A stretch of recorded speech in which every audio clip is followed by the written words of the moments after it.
Assalamualaikum warahmatullahi wabarakatuh. Perkenalkan, nama saya Taufik Akbar dengan NIM 233141101 dari kelas PGMI 3C. Pada kesempatan kali ini, kita akan membahas mengenai keterampilan berbahasa, salah satunya yaitu keterampilan membaca. Nanti kita akan membahas mengenai hakikat membaca, tujuan membaca, dan juga jenis-jenis membaca. Yang pertama yaitu hakikat membaca. Menurut Tarigan, membaca adalah proses yang dilakukan serta digunakan oleh pembaca untuk memperoleh pesan yang hendak disampaikan oleh penulis melalui bahasa tulis. Sedangkan menurut Sumadoyo, membaca merupakan kegiatan interaktif untuk memetik dan memahami makna yang terkandung dalam bahasa tertulis. Lebih lanjut dikatakan bahwa membaca merupakan proses yang dilakukan dan digunakan oleh pembaca untuk memperoleh pesan yang disampaikan oleh penulis.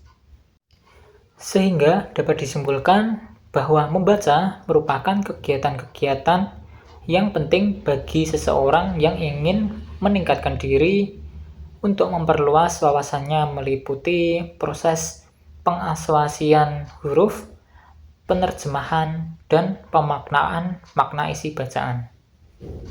Kemudian tujuan membaca menurut beberapa para ahli, yang pertama, menurut Sumadoyo menyatakan bahwa tujuan utama membaca adalah memperoleh pemahaman. Membaca pemahaman adalah kegiatan membaca yang berusaha memahami isi bacaan atau teks secara menyeluruh. Seseorang dikatakan memahami bacaan secara baik apabila memiliki kemampuan sebagai berikut. Yang pertama, kemampuan menangkap arti kata dan ungkapan yang digunakan penulis. Yang kedua, kemampuan menangkap makna tersurat dan tersirat. Yang ketiga, kemampuan membuat simpulan. Menurut Anderson, terdapat 7 tujuan utama membaca. Yang pertama, memperoleh perincian-perincian atau fakta-fakta. Yang kedua, memperoleh ide-ide utama. Yang ketiga, mengetahui urutan atau susunan organisasi cerita. Yang keempat, membaca bertujuan untuk menyimpulkan isi yang terkandung dalam bacaan. Yang kelima, mengelompokkan atau mengklasifikasikan jenis bacaan. Yang keenam, menilai atau mengevaluasi isi wacana atau bacaan. Yang ketujuh, membandingkan atau mempertentangkan isi bacaan dengan kehidupan nyata. Sehingga dapat disimpulkan bahwa tujuan utama dari membaca ialah untuk memperoleh informasi baik yang tersirat maupun yang tersurat.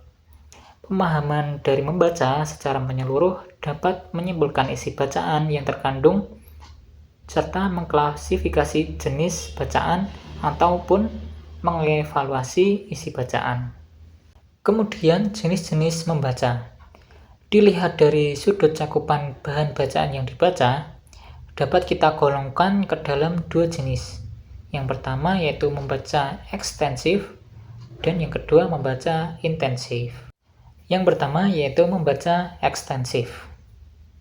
Teknik membaca untuk mencari dan mendapatkan informasi secara cepat dan efisien dari teks yang panjang. Membaca ekstensif dilakukan dengan membaca beberapa teks terkait sekaligus dan biasanya dilakukan dengan cepat. Tujuannya adalah untuk mendapatkan gambaran umum atau menikmati bacaan tanpa perlu fokus pada setiap detail. Di dalam membaca ekstensif meliputi 3 jenis membaca, yakni membaca survei, membaca sekilas, dan membaca dangkal. Oke, yang pertama yaitu membaca survei.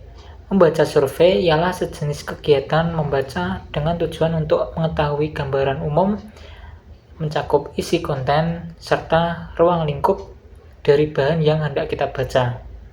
Oleh karena itu, dalam praktiknya, pembaca hanya sekedar melihat, meneliti, atau menelaah bagian bacaan yang dianggap penting saja. Yang kedua yaitu membaca sekilas atau membaca skimming. yaitu sejenis membaca yang membuat mata kita bergerak dengan cepat, melihat dan memperhatikan bahan tertulis untuk mencari dan mendapatkan informasi secara cepat. Jadi membaca sekilas ini intinya seperti membaca cepat ya teman-teman. Kemudian yang ketiga, membaca dangkal. Membaca dangkal atau superficial reading pada dasarnya merupakan kegiatan membaca untuk memperoleh jenis pemahaman yang dangkal atau tidak terlalu mendalam dari bahan bacaan yang kita baca. Oleh karena itu, jenis bacaannya pun betul-betul merupakan jenis bacaan yang ringan, misalnya majalah, hiburan, cerpen, novel, dan sejenisnya. Kemudian yang kedua yaitu teknik membaca intensif. Teknik membaca untuk memperoleh pemahaman dari suatu bacaan secara detail. Membaca intensif dilakukan dengan membaca satu teks secara perlahan-lahan, dengan cermat, seksama, dan teliti. Tujuannya adalah untuk mempelajari dan memahami materi secara detail. Di dalam membaca intensif, meliputi 4 jenis membaca, yakni membaca teliti, membaca pemahaman, membaca kritis, dan membaca ide. Oke, yang pertama yaitu membaca teliti. Secara sederhana, membaca teliti dapat diartikan sebagai kegiatan membaca yang pertama yaitu membaca teliti. Secara sederhana, membaca teliti dapat dikatakan sebagai kegiatan membaca secara seksama yang bertujuan untuk memahami secara detail gagasan-gagasan yang terdapat di dalam teks bacaan tersebut, atau untuk melihat organisasi penulisan atau pendekatan yang digunakan oleh si penulis. Yang kedua, membaca pemahaman. Membaca pemahaman menurut Tarigan merupakan sejenis membaca yang bertujuan untuk memahami standar-standar atau norma-norma kesastraan, resensi kritis atau drama tulis, serta pola-pola fiksi. Yang ketiga, membaca kritis. Menurut Albert, membaca kritis adalah sejenis kegiatan membaca yang dilakukan secara bijaksana, penuh tenggang hati, mendalam, evaluatif, serta analitis, dan bukan hanya mencari kesalahan. Dan yang terakhir yaitu membaca ide. Menurut Tarigan, membaca ide adalah sejenis kegiatan membaca yang bertujuan untuk mencari, memperoleh, serta memanfaatkan ide-ide yang terdapat dalam bacaan. Sekian materi yang dapat saya sampaikan, semoga bermanfaat kepada teman-teman semuanya. Wassalamualaikum warahmatullahi wabarakatuh.